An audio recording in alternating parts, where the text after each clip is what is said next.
Praise the lord. ఈరోజు దేవుని వాగ్దానము. దేవుణ్ణి ప్రేమించు వారికి అనగా ఆయన సంకల్పము చొప్పున పిలువబడిన వారికి మేలు కలుగుటకై సమస్తమును సమకూడి జరుగుచున్నవని ఎరుగుదుము. రోమాపత్రిక 8వ అధ్యాయము 28వ వచనము. దేవుడే మీ జీవితాన్ని నడిపిస్తున్నాడు. మంచి చెడు అనుకునే పరిస్థితులన్నీ దేవుని చిత్తములో ఒక భాగమే. అవకాశాల వెనుక దేవుని సంకల్పం ఉంటుంది. కొన్ని సంఘటనలు నీకు ఇష్టానుసారంగా ఉండకపోయినా ఆఖరికి అవి మీ మంచికే మారతాయి. దేవుణ్ణి ప్రేమించే వారికి, దేవుని మాటకు విధేయత చూపేవారి జీవితాలలో ఈ వాగ్దానము నెరవేరుతుంది.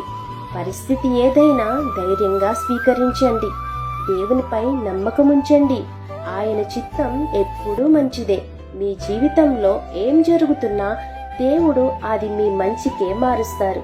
కాబట్టి ఈ వాగ్దానం మీ జీవితంలో నెరవేరాలని కోరుకుంటూ దేవుని సువార్త పరిచర్యలో మీ సహోదరి. ఆమేన్. God bless you.